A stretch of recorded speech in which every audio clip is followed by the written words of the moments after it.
നമസ്കാരം. പശ്ചിമേഷ്യൻ മേഖലയിൽ നിലനിൽക്കുന്ന സംഘർഷങ്ങൾ പുതിയൊരു തലത്തിലേക്ക് നീങ്ങുന്നതായിട്ടാണ് ഏറ്റവും പുതിയ റിപ്പോർട്ടുകൾ സൂചിപ്പിക്കുന്നത്.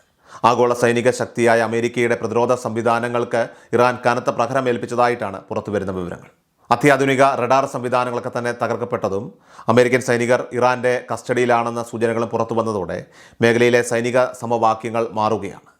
US ഭരണകൂടം ഔദ്യോഗികമായി പുറത്തുവിടാൻ ആഗ്രഹിക്കാത്ത പല രഹസ്യങ്ങളും ഇപ്പോൾ ആഗോള മാധ്യമങ്ങളിലൂടെ പുറത്തു വരുന്നുണ്ട്.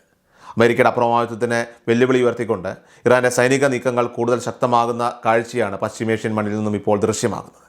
ഈ സൈനിക ഏറ്റുമുട്ടലിൽ അമേരിക്കയ്ക്ക് സംഭവിച്ചിരിക്കുന്നത് നിസ്സാരമായ നഷ്ടമല്ലെന്നാണ് മുൻ CIA അനലിസ്റ്റ് ലാറി ജോൺസൺ വെളിപ്പെടുത്തുന്നത്.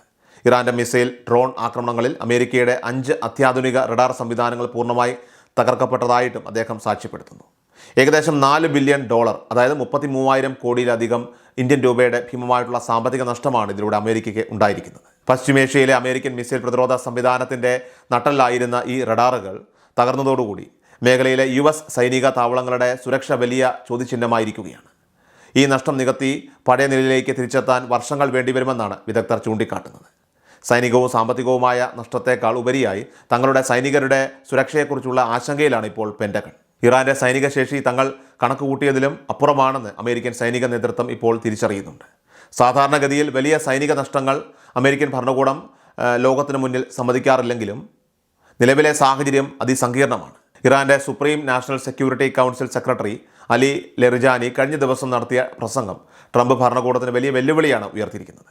നിരവധി അമേരിക്കൻ സൈനികർ നിലവിൽ ഇറാന്റെ കസ്റ്റഡിയിലുണ്ടെന്നാണ് അദ്ദേഹം ഔദ്യോഗികമായിട്ട് അവകാശപ്പെട്ടത്. ഇത് അമേരിക്കൻ ജനതയ്ക്കിടയിലും വലിയ പ്രതിഷേധങ്ങൾക്ക് വഴിവെച്ചേക്കാം.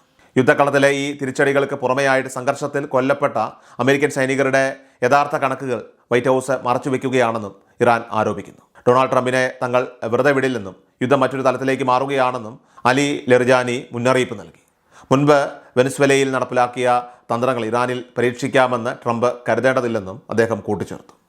വെനസ്വേലയിൽ നിന്ന് വ്യത്യസ്തമായി ഇറാന്റെ സൈനിക കരുത്തും ജനകീയ പിന്തുണയും അമേരിക്കയ്ക്ക് വലിയ പ്രതിസന്ധിയാണ് സൃഷ്ടിക്കുന്നത്. ഇറാന്റെ കൃത്യമായ തിരിച്ചടികൾക്ക് മുന്നിൽ പതറുന്ന അമേരിക്കൻ ഭരണകൂടത്തിന്റെ ചിത്രമാണ് ഇപ്പോൾ ലോകത്തിന് മുന്നിൽ ദൃശ്യമാകുന്നത്. മേഖലയിൽ ആഭ്യന്തര കലാപം ഉണ്ടാക്കാനുള്ള അമേരിക്കയുടെയും ഇസ്രായേലിന്റെയും രഹസ്യ നീക്കങ്ങളും ഇപ്പോൾ പരാജയപ്പെട്ടതായിട്ടാണ് റിപ്പോർട്ട്. കുർദിഷ് സേനയെ ഉപയോഗിച്ച് ഇറാനിൽ കുഴപ്പങ്ങൾ സൃഷ്ടിക്കാനായിരുന്നു അമേരിക്ക പദ്ധതിയിട്ടിരുന്നത്. ഇതിനായി ഇസ്രായേൽ സൈന്യം കുർദുകൾക്ക് പ്രത്യേക പരിശീലനം നൽകി വരികയായിരുന്നു. എന്നാൽ ഇറാഖിലെ കുർദ് മേഖലകളിൽ ഇറാൻ ആക്രമണം കടുപ്പിച്ചതോടെ ഈ തന്ത്രം പാളുമെന്ന് കണ്ട ട്രംപ് അവസാന നിമിഷം പിന്മാറാൻ നിർബന്ധിതനായി.